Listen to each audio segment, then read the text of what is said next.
Try, adapt, learn.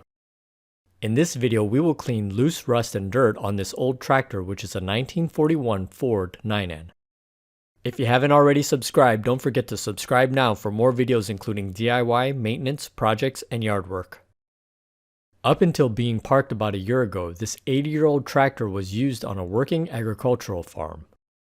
Although the tractor did have a roof over it when parked, it had a lot of surface rust and areas with dirt soaked in oil. The rust on the battery tray is a perfect example to begin with. I wanted to knock some of it down before it spreads and the entire tray had to be replaced. As a side note, it looks as though the battery tray could have been the mounting point for a toolbox with the two open holes. The battery tray is also being used as a ground for one of the electrical wires. There is also a lot of loose rust on the fan blades and the top of the center front axle. Since the rust was really loose, I just scraped it off using a paint tool. This is definitely not a how-to, but more of a how I did it. There should be consideration that proper cleaning would include taking the surfaces down past the point of rust into bare metal. Although this is far from bare metal, the effort that I put in would be the first step toward getting to know the condition of the parts throughout the tractor. Cleaning up some of the loose rust and dirt would also help so that I'm not in constant contact with it as I'm working around the project. Sometimes cleanup can be a simple process, such as the debris trapped between the skid plate and the bumper that was fabricated for this tractor. As seen, the head of the engine and exhaust manifold had a lot of surface rust. They are both made of cast iron. Although I started with the paint tool, I ended up using an old broken file for the exhaust manifold. The metal file would help to reduce the sandpaper needed or wire brush getting clogged with all that rust. Once I got a good start, I then used a wire brush for the harder to reach places.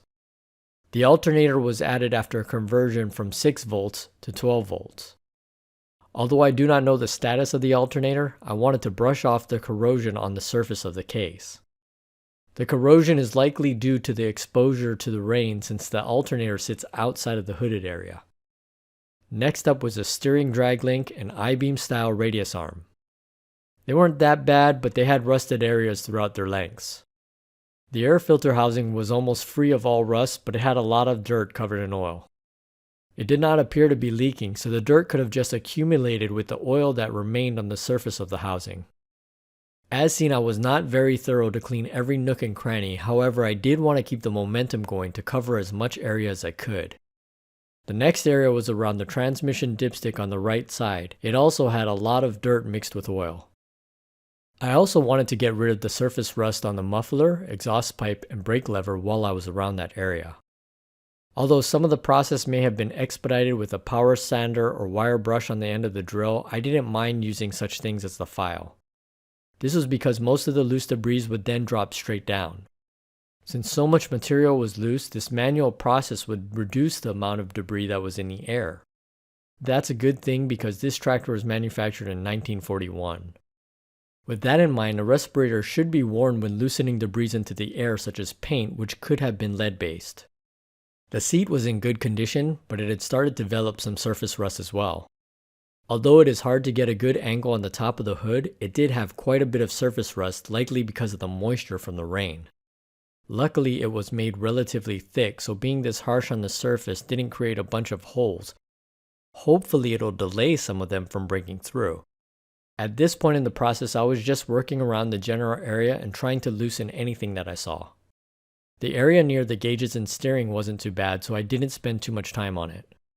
My goal was to clean these areas as much as possible to start to delay some of the rust from building up while I work on other parts of the project. I didn't realize the recording was out of focus for the area near the left side brake control. I did keep it in this video to demonstrate how much debris fell off into the ground. The left side steering drag link and radius arm had similar corrosion to the right. The left side of the 3-point hitch wasn't too bad, although it still added to the debris pile. The PTO was also not that bad, having more dirt and oil mixed.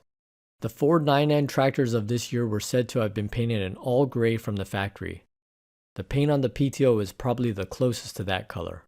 While starting to clean the right side of the PTO, the 3-point hitch had more dirt and oil that was brushed off. Next up was cleaning around the arm and crank for the 3-point hitch. As far as I know, this arm and crank were a part of the system to help level the hitch. The hardware behind the seat had much more rust, and it may have been possible that the seat was replaced sometime during these 80 years of farm work.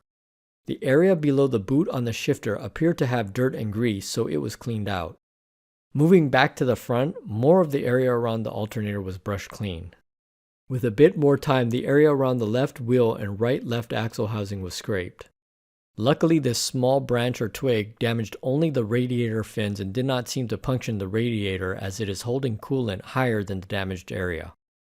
At this point toward the end of the cleaning, rough grit sandpaper was then used to go over the surfaces such as the hood and others seen previous in this video. Overall, I was satisfied with this process. Although it was a bit time consuming, it did serve its purpose. There was minimal dust in the air, and the majority of debris did fall directly onto the floor. Just know I did clean the floor several times so that I would not drag this debris around with my boots throughout the process. So in other words, I can't say how much rust was taken off, but it was a lot. As I make new videos, I want to share them with you, so subscribe now. Also comment, like, and check out some of the other content on our channel.